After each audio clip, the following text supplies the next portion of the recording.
আমি কখনোই কারো মায়ায় পড়িনি, তবে প্রেমে পড়েছিলাম।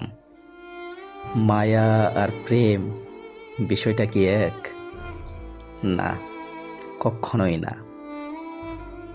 মানুষ শুরুতে প্রেমেই পড়ে, মায়ায় পড়ে তখন যখন সেই প্রেমকে আশকারা দিয়ে মনের গহীনে লালন করতে থাকে।